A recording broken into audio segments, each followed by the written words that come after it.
Welcome back to the Swing Vote, where I cover the most interesting moment and most pivotal move of every single episode of Survivor 50 in the hands of the fans.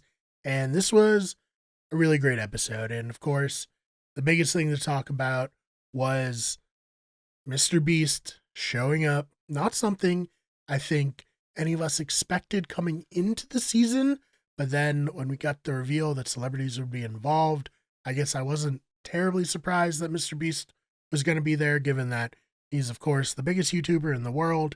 And also, he is a host of his own game show called Beast Games, which had a crossover with Survivor in their second season. And I thought that was really quite good. So I was at least cautiously optimistic. And if you've listened to any of our podcasts or any of these videos, you know, I don't love these new era twists. I think they take away from what the show is about. But in terms of all of the new era twists, this one was okay. I liked it. I thought it was fun. What it does take away from is what made Survivor so successful and popular in the first place is, of course, the interpersonal drama. And we got that in spades this episode before the tribal council. The vote was flipping all around.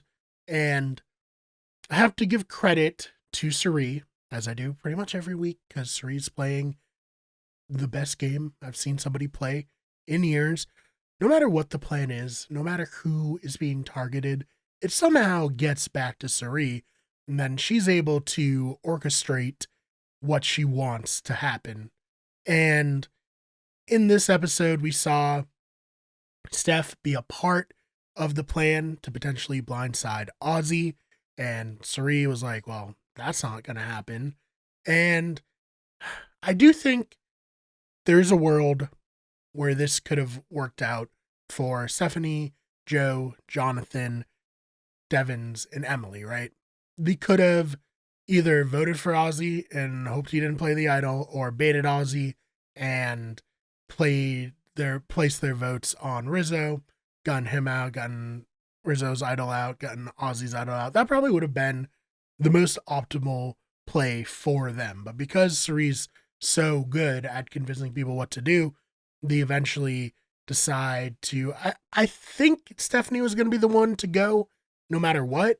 But if not her, it was going to probably be Devins.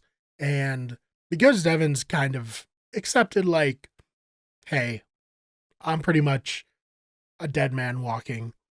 Even if I get through this vote, it doesn't necessarily mean I'm going to get another step further after tonight. So in that way, I think what he did made a lot of sense, right? And he got to decide to flip the coin. So it goes into his own hands, which I like.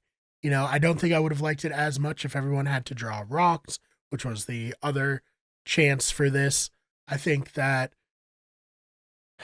I don't want to say it's rigged, obviously, but I think that if I were conspiratorially minded and I were to say which side up would that coin land on because it's potentially weighted in some way, I would say that the MrBeast logo would be the likely logo that it would land on, not the torches, because this is MrBeast Twist and you want to have a good moment. They want somebody to get immunity, an immunity idol, and double the pot. They want to double the pot for everybody, but they especially want to throw the wrench into anybody's plans of somebody who's going to be at the bottom, who now, instead of having a 1 in 6 shot at saving themselves through the shot in the dark, they now have a 50-50 shot, which is incredible. When would you ever get that? So even if, it wasn't potentially weighted, which I don't know, jury's out. It's a game show. They can make up their own rules. But I thought it was an interesting and pretty solid twist. I think that Stephanie probably should have just played her shot in the dark instead of trying to put 2 on Aubrey there. But I thought it was fun. I thought the live tribal, it actually really makes sense as a live tribal because something really upset the apple cart here with Rick getting the Immunity and Immunity Idol, so it made sense that there was one. That was fun. Jonathan being upset with Emily was fun. Emily, when they're like, oh, Steph's gonna steal one of our votes, and Emily being like, well, she can't steal all of our votes, so does that really matter? That was very fun. So all in all, a very solid episode. Probably one of the best episodes of the season, potentially of the new era. And, you know, this isn't to say like, I love the twist, I'm so happy it happened, but I was prepared for the worst, and I got not the worst version of a twist. So, what are your thoughts on the MrBeast episode of Survivor 50? Let me know in the comments. If you enjoyed this video, please subscribe. Also, check out our live stream tonight. We're probably going to be around 7:30, 8 o'clock, talking about the latest episode in depth with Dylan and Ben, as well as myself. Also, check out all of our other channels, which include We Can Get Everything, where we cover video games in the form of video essays and reviews. Those Fake Nerds, where we cover nerdy news. We Can Get Sports, where we cover sports news. And Better Radio, which is our podcasting channel. Again, thank you so much for checking this one out, and I will see you in the next one.